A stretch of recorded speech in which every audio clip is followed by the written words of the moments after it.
ये तुम क्या कह रहे हो? एक पेंटिंग ये सब कर रही है? नियति हैरानी से बोली और कबीर का हाथ पकड़ लिया। और अब इसमें कोई शक नहीं था कि ये सायरन नाम की चीज सच में होती है। उसे अब भी अपने शरीर से उसकी गंध आ रही थी। यही नहीं, अब भी उसके कानों में उसका गीत गूंज रहा था। मेरा रिएक्शन भी यही था नियति, जब एकांक ने मुझे सब बताया। मगर पहले तो मैंने उसकी बातों पर यकीन नहीं किया। लेकिन अब मैं जानता हूँ कि एकांक सही बोल रहा था। वो चीज़ वाकई बहुत खतरनाक है। कबीर ने कहा। वो उठा और उसकी कराह निकल गई। जब वो बेहोश होकर गिरा था तो उसके हाथ पर रगड़ से चोट आ गई थी। नियति ने शायद बेहोशी में ही उसकी मरहम पट्टी कर दी थी। तुम कहाँ जा रहे हो? नियति बोली। ये ठीक नहीं हुआ, कबीर बोला और अब उसके चेहरे पर बेहद गंभीर भाव दिख रहे थे। ठीक तो नहीं हुआ, पर थैंक गॉड कि तुम वापस आ गए और तुम ठीक भी हो, मगर बाकी लोग तो पागल हो गए। मैं एकांक की बात कर रहा हूँ नियति। कबीर उसकी बात काटते हुए बोला और साथ ही जूते पहनने लगा। क्यों, उसे क्या हुआ? उसे लगता है ये सब उसी की वजह से हो रहा है। वो चीज़ जो उस पेंटिंग में है वो उसके पीछे पड़ी है, इसीलिए वो लोगों को अपने अंदर खींच लेती है। एकांक ने कहा था मुझसे कि अगर ये सिलसिला नहीं रुका तो वो खुद को उस पेंटिंग के हवाले कर देगा। सदमे से नियति का हाथ उसके मुंह पर चला गया। क्या? हाँ, और अब उसे ये पता चला कि खुद मेरे साथ ये हुआ है तो वो ज़रूर बहुत नर्वस होगा। वो पहले ही गिल्ट में जी रहा है कि उसकी वजह से बहुत से लोग खतरे में आ चुके हैं, आ भी रहे हैं। कहीं वो कुछ कर ना बैठे। वो लड़का बहुत इमोशनल है। कबीर ने अपनी जैकेट उठा ली और बाहर को चल दिया। रुको, ऐसी हालत में बाइक चलाओगे तुम? नियति बोली। चलो मेरे साथ। कबीर ने फ़ोन लगाया। लगातार रिंग जाती रही मगर एकांक ने फ़ोन नहीं उठाया। फ़ोन उठाओ एकांक, कहाँ हो तुम? कबीर खींचते हुए बोला। उसे अब उसकी चिंता हो रही थी।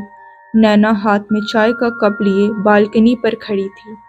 वो बाहर सड़क पर रेंगती भीड़ को देखती और उसका दिल डूबने लगता। कितना आसान लगता था सब कुछ।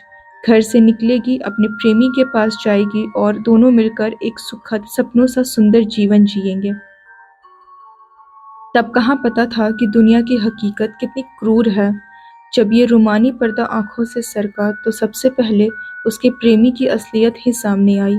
वो कितना खुदगर्ज था और उसका प्रेम भी दिखावा ही था। रही सही कसर जीत ओबेरॉय ने पूरी कर दी। उसका भरोसा दुनिया से उठ ही रहा था जब कहीं से एकांक उससे टकरा गया और उसका खोया विश्वास एक हद तक लौट आया कि दुनिया में थोड़े से ही सही अच्छे लोग बाकी हैं। नैना अपने ख्यालों में डूबी हुई थी ताकि बार बार अंदर बजते हुए फ़ोन से ध्यान हटा सके, मगर उसका ध्यान भटक ही जाता और वो एकांक के कमरे में देखने लगी। वहाँ उसका फ़ोन बज रहा था। एकांक कहीं गया था और अपना फ़ोन घर पर भूल गया था। नैना खुद को रोक रही थी उसके फ़ोन के पास जाने से। उसे याद है पिछली बार जब उसने एकांक के निजी सामान को हाथ लगाया था तो क्या हुआ था। फिर ये तो मोबाइल था। नहीं, उसने मुंह फेर लिया और ठंडी हो चुकी चाय एक सांस में ख़त्म कर दी। फ़ोन कई बार बजा और बंद हो गया। फिर नैना के दिमाग में आया कि कहीं एकांक ही किसी और नंबर से अपने मोबाइल पर कॉल तो नहीं कर रहा। क्या पता वो नैना से कुछ कहना चाहता हो सकता है किसी तरह की आपात स्थिति हो उसके लिए। नैना ने खुद को मजबूत किया और उसके कमरे की तरफ बढ़ गई। हाँ, उसे एकांक की डांट से डर लगता था, मगर उससे भी ज्यादा इस बात से डर लगता था कि कहीं उसे कुछ हो न जाए। उसने कॉल उठाया जो अनजान नंबर से आ रही थी। हेलो, वो धीरे से बोली। हेलो एकांक। दूसरी तरफ से कबीर का व्यग्र स्वर सुनाई दिया। वो तो यहाँ नहीं है, नैना धीरे से बोली। तो कहाँ है वो और तुम कौन? कबीर ने पूछा। नैना खामोश हो गई। वो पहले ही डरी हुई थी कि एकांक का फोन सुनकर वो ठीक कर रही है या नहीं।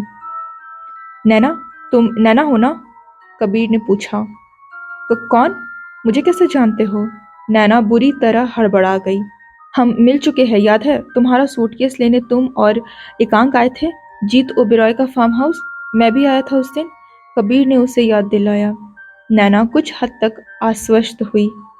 अब बताओ एकांक कहाँ है? मुझे नहीं पता, वो अपना फ़ोन यहाँ छोड़कर कहीं चला गया है। तभी किसी ने घर का बाहरी दरवाज़ा खटखटाया। लगता है वो आ गया। मैं कॉल। नैना बोलने लगी। नहीं नैना, तुम कॉल पर ही रहो और मेरी उससे बात कराओ। कबीर सख्ती से बोला। नैना हिचक रही थी। एकांक के सामने उसी के मोबाइल से बात करते हुए जाना उसे बहुत अजीब लग रहा था। पता नहीं वो कितना नाराज होगा। उधर कबीर इंतजार कर रहा था। उसे एकांक से बात करनी ही होगी। जो कुछ भी उसके साथ हुआ वो बताना होगा और उसे समझाना भी होगा। वो मोबाइल थामे इंतजार करता रहा। दूसरे तरफ से दरवाज़ा खोले जाने की आवाज़ आई, जो कि ज़रूर नैना ने खोला था। और उसके बाद नहीं, नैना की चीख गूंजी। नैना! कबीर फ़ोन पकड़े पकड़े सदमे से बोला। कबीर, क्या हुआ? नियति ने घबरा कर पूछा। वो कार चला रही थी और कबीर उसकी बगल में बैठा था। वो फ़ोन पर नैना के साथ था। नैना एकांक के घर पर थी, जहाँ बाहरी दरवाजे को किसी ने खटखटाया था। कबीर और नैना दोनों को ही उम्मीद थी कि वो एकांक होगा, मगर जो आया था वो कोई और ही था और अब हालात बता रहे थे कि वो कोई दोस्त नहीं था। कबीर ने फ़ोन पर सब सुना था। नैना का दरवाज़ा खोलना और फिर उसका चीखना। बाहर कोई आया था जिसकी वजह से वो चीखी थी, और वो जो कोई भी था, कम से कम एकांक तो नहीं था। नैना, हेलो! नैना, कुछ बोलो भी, तुम ठीक तो हो? कबीर फ़ोन पर चिल्लाया, मगर नैना ने कोई जवाब नहीं दिया। वो बस चिल्ला रही थी और सामने जो कोई भी था उससे जाने को कह रही थी। क्यों आए हो तुम यहाँ? चले जाओ यहाँ से, वरना। नैना की दहशत भरी आवाज़ उभरी। कबीर का हाथ उसके फ़ोन पर और कस गया। वरना क्या कर लेगी? मेरा फ़ोन क्यों नहीं उठाया तूने? कबीर ने सुना वो अनजान स्वर। वो बड़ी बदतमीज़ी से नैना से बातें कर रहा था। मेरे पास मेरा फ़ोन नहीं है, मेरा फ़ोन गुम हो गया है, अब जाओ यहाँ से। नैना। नैना कलपती हुई बोली। तो फिर ये किसका फ़ोन है? कबीर ने वो आवाज़ सुनी और उसे महसूस हुआ कि उस अनजान स्वर के मालिक ने शायद नैना के हाथ से एकांक का फ़ोन छीन लिया और कॉल बंद हो गई। कबीर ने फ़ोन सामने किया और दहशत से उसे देखने लगा। कहाँ वो एकांक के लिए परेशान था और कहाँ अब नैना भी किसी मुसीबत में फंस चुकी थी। कबीर ने एक गहरी सांस ली और अपना सर मलने लगा। क्या हुआ? नियति चिंता से बोली। कबीर ने उसे सारी बात बताई और नियति भी सदमे में आ गई। बेचारी लड़की, एकांक का एड्रेस? मुझे नहीं पता, कबीर बोला और फ़ोन पर किसी को तलाशने लगा जो उसकी मदद कर सके। एक बात बताओ, इस एकांक से तुम उस पेंटिंग एग्जीबिशन में मिले थे ना? हाँ, मिला था, बताया तो। एक नंबर लगाओ, जल्दी। क्या? अपने मोबाइल से लगाओ ना यार, मैं ड्राइव कर रही हूँ, नियति बोली और कार एक किनारे लगाने लगी ताकि रोक सके। कबीर ने उसका बताया हुआ नंबर मिलाया और नियति को मोबाइल दे दिया। हेलो हेलो अंजोरी, मैं बोल रही हूँ। ये कबीर का नंबर है, तू वो छोड़, तुझसे एक अर्जेंट इन्फॉर्मेशन चाहिए। हाँ सुन, तेरी वो जो पेंटिंग एग्जीबिशन थी ना, वहाँ एक विज़िटर आया था, एकांक। टाइम रहा होगा। बोलते हुए उसने कबीर की तरफ देखा। 9 बजे के आसपास, कबीर बोला। 9 बजे, थोड़ा ऊपर नीचे तू चेक कर ले। सुन, मुझे याद है जब वो गेस्ट एंट्री कर रहे थे तो उन्हें एड्रेस भी देना था, तो प्लीज़ यार इस एकांक का एड्रेस दे, बहुत ज़रूरी है। बोलकर नियति ने फ़ोन रख दिया। कबीर ने उसकी तरफ देखा तो उसने उसे तसल्ली देते हुए उसका हाथ थपथपाया। कबीर नैना को लेकर कुछ ज़्यादा ही परेशान था। 5-7 मिनट बाद ही नियति के मोबाइल पर एक मैसेज आया जो अंजोरी का था। वो एकांक का पता था, यहाँ से कम 12 किलोमीटर। नियति परेशानी से सर हिलाती हुई बोली, बशर्ते एड्रेस सही दिया हो पट्टे ने, अब चलो। कबीर बोला जो अंगारों पर लौट रहा था। एक एक पल उसे बहुत भारी बीत रहा था। पता नहीं नैना का क्या हुआ होगा। इधर एकांक के घर पर भी तनाव अपने चरम पर था। नैना ने सामने खड़े उस शख्स को देखा जो कभी उसका प्रेमी हुआ करता था। उसका नाम अंकुश था, जिसके लिए वो घर से भाग गई थी, मगर उसके भागने के बाद उसने हाथ खड़े कर दिए थे। तुम अपने घर पर क्यों नहीं हो? वो गुर्राया। कहाँ से जाती घर? तुमने घर जाने लायक छोड़ा हो तब जाऊँ ना, क्या मुँह लेकर जाती? नैना गुस्से से बोली। वो डर रही थी कि अभी अगर एकांक आ गया तो क्या सोचेगा उसके बारे में। वहीं वो शायद चाहती भी थी कि काश एकांक आ जाए और उसे बचा ले। मैंने कहा था ना घर चली जा, मैं कुछ करता हूँ। घर छोड़कर तू इस छोकरे के साथ रहने लगी। एक बात तो बता, ऐसे और कितने हैं जो। और अंकुश की बाकी बात थप्पड़ में दब गई जो नैना ने उसके गाल पर रसीद दिया था, मगर यही उसे नहीं करना था। गुस्से में दांत किटकिटाते हुए वो नैना की तरफ बढ़ा और उसके बाल मुट्ठी में पकड़ लिए। एकांक ने दरवाज़ा खटखटाया। उसने भरसक खुद को शांत रखा। वो तब से बिल्कुल भी शांत नहीं रह गया था जब से उसने कबीर के गायब होने की बात सुनी थी। वो अपने आपे में नहीं था और बस कुछ भी किए पड़ा था। मगर नहीं, उसे खुद को संभालना होगा। उसने फिर अपनी शर्ट ठीक की और बालों में हाथ फेरा। उसने दरवाज़ा खटखटाने को हाथ उठाया ही था कि दरवाज़ा खुल गया और ये देखकर उसे हैरानी हुई कि दरवाज़ा कबीर ने खोला था। एकांक हड़बड़ा गया। उसने तो अपने घर का पता कबीर को दिया ही नहीं था। और फिर नैना कहाँ गई? उसने हमेशा की तरह दरवाज़ा क्यों नहीं खोला? आप यहाँ? एकांक अटकते हुए बोला। कबीर ने जवाब नहीं दिया, बस एक तरफ को हो गया ताकि एकांक अंदर आ सके। एकांक ने घर में कदम रखा और सामने का नज़ारा देख उसकी जान हलक में आ गई। नैना, क्या हुआ? वो जल्दी से आगे आया। नैना सोफे पर दुबकी हुई थी। उसके साथ ही नियति भी बैठी थी जो उसे संभाल रही थी। नैना के चेहरे पर कई चोटों के ताज़े निशान दिख रहे थे। बाल भी उलझे हुए थे और आंखें बता रही थी कि वो कितनी बुरी तरह रोकर हटी है। नैना, एकांक ने फिर उसे आवाज़ दी और नैना चौंक पड़ी। उसने सामने एकांक को देखा और झटके से उठी। वो कसकर उससे लिपट गई और बुरी तरह सुबकने लगी। एकांक थोड़ा असहज था कि वहाँ कबीर और नियति भी है, मगर फिर वो भी उसे चुप कराने लगा।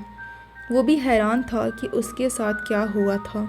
नियति ने उसे बैठाया और पानी का ग्लास थमाया। नैना बुरी तरह हिचकी ले रही थी तो नियति ने किसी तरह उसे पानी दिया। फिर उसने धीरे से एकांक से पूछा कि उसका कमरा कौन सा है। एकांक ने एक दरवाजे की तरफ इशारा कर दिया जहां नैना रहा करती थी। नियति नैना को लेकर वहां चल दी। एकांक चिंता से देखता रहा। वो भी साथ जाना चाहता था, मगर चिंता मत करो, नियति उसे संभाल लेगी, वो ये सब बहुत अच्छी तरह कर लेती है, कबीर ने कहा। एकांक उसकी तरफ मुड़ा। पर क्या है ये सब? क्या हुआ उसके साथ? किसने किया? एकांक व्यग्रता से बोला। मुझे लगता है उसका बॉयफ्रेंड, कबीर सोचता हुआ बोला। क्या? एकांक हैरानी से बोला। कबीर का जवाब अप्रत्याशित था। अब मुझे तो लगा ऐसा। जब हम यहाँ पहुँचे तो वो नैना पर बरस रहा था, उस पर हाथ तक उठा चुका था। कबीर की बातें सुनकर एकांक की मुट्ठियाँ भिज गई। मैंने पुलिस को कॉल कर ही दिया था। इससे वो डर गया, मगर उससे ज़्यादा तो नैना डर गई।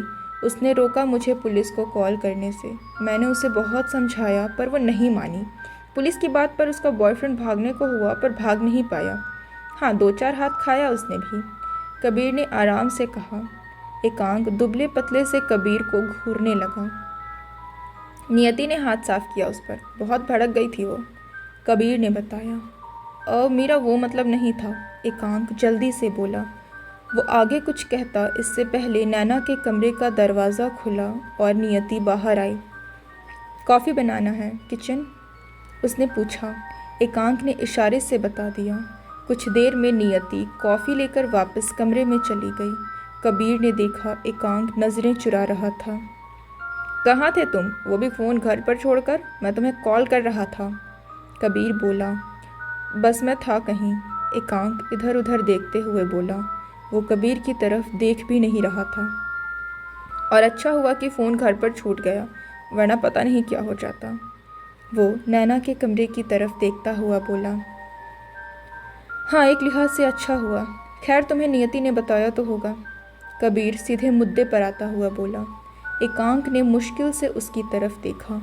कबीर भी शायरन का शिकार हुआ था, ये बात अब एकांक को मालूम थी और कबीर भी जानता था कि एकांक को मालूम है।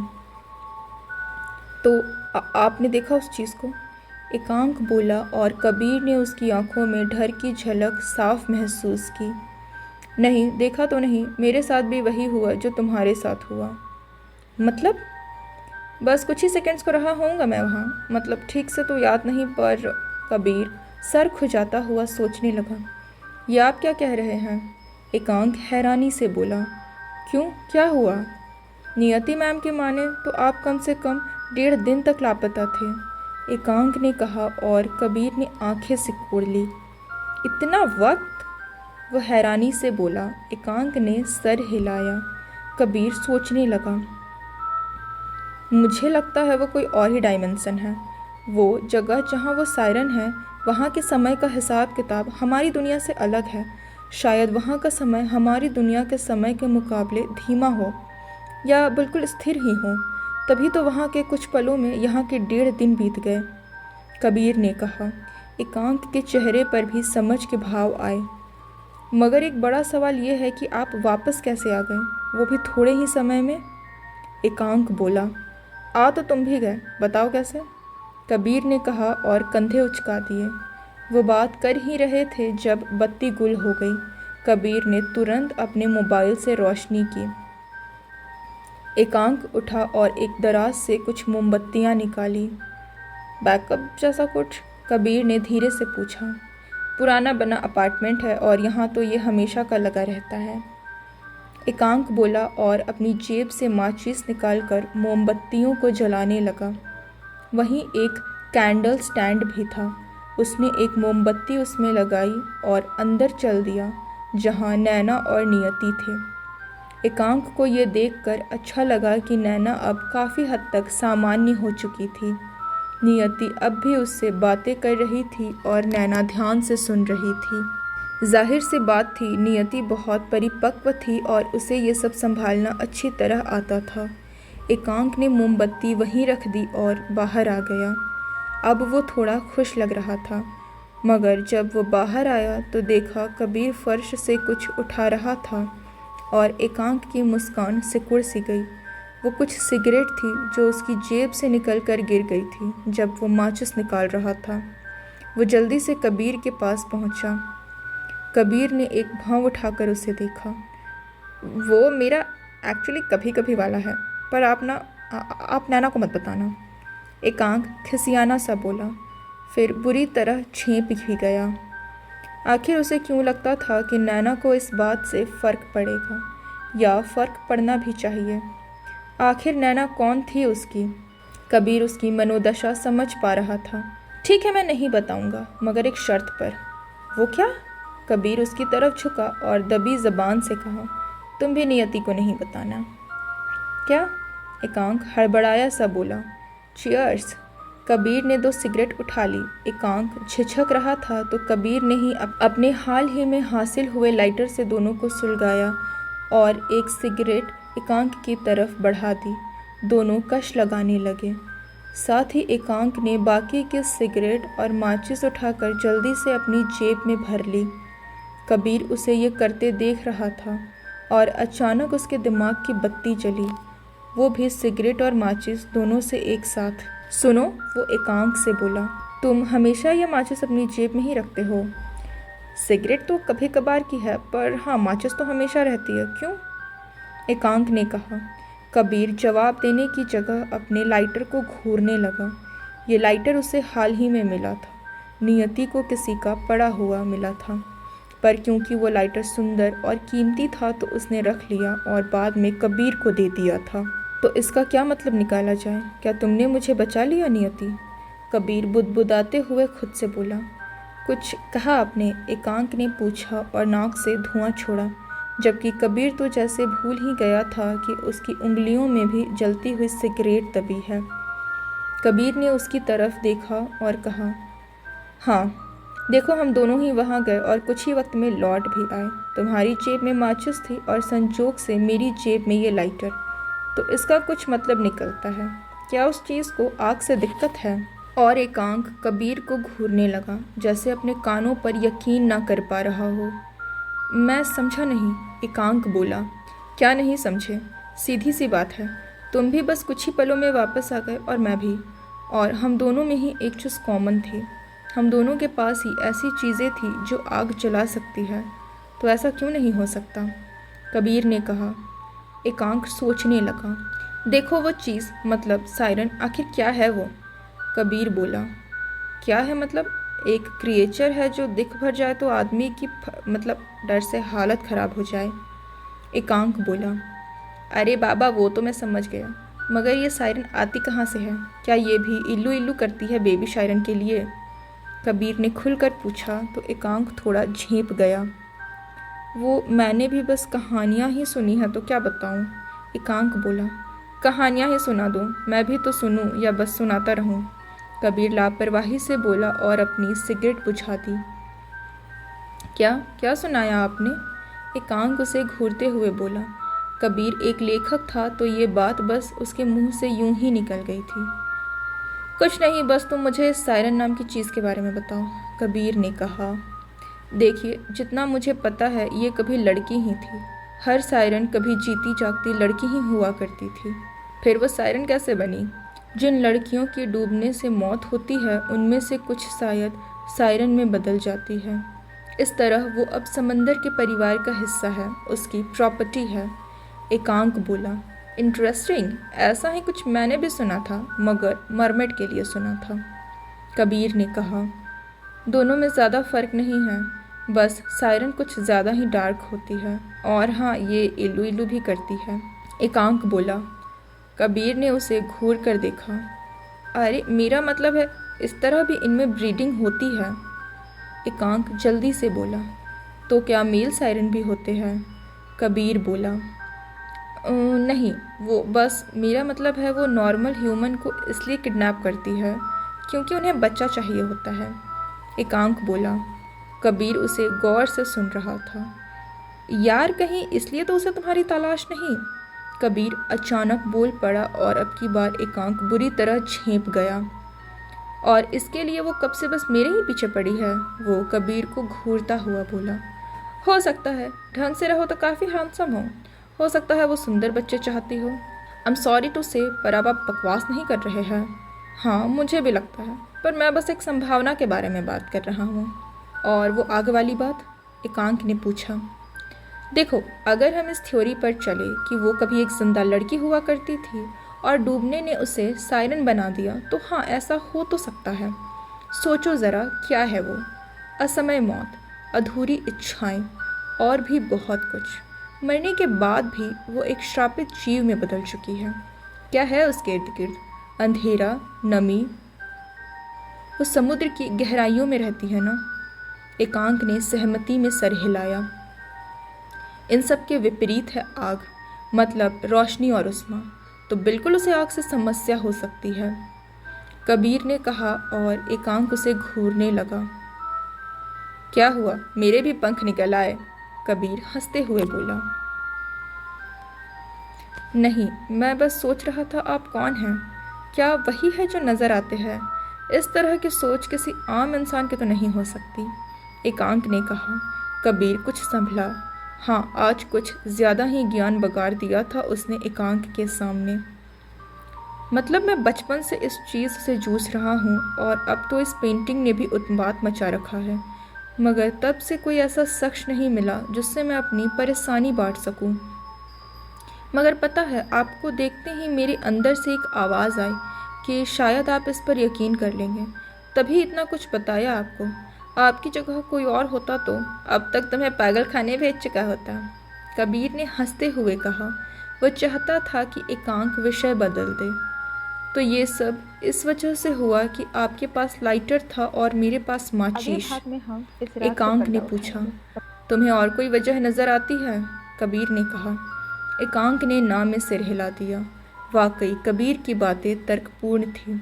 अगले भाग में हम इस राज से पर्दा उठाएंगे। तब तक के लिए बने रहिए। अगर कहानी पसंद आई तो वीडियो को लाइक करें, अपने दोस्तों के साथ शेयर करें और चैनल को ज़रूर सब्सक्राइब करें, क्योंकि नोटिफिकेशन में ही अगला पार्ट पॉपअप होगा और आप इस रहस्यमयी कहानी के तार सुलझा पाएंगे।